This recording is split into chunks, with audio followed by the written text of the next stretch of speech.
She cuts the quill of a large flight feather and the blood flows. The sight of it attracts the attention of others.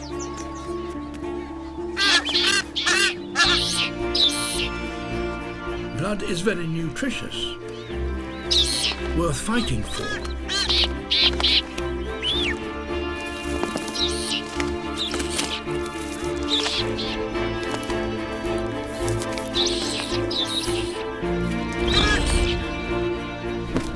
So, with this never-ending supply of food, the vampire finches can flourish on an island where otherwise they could not survive.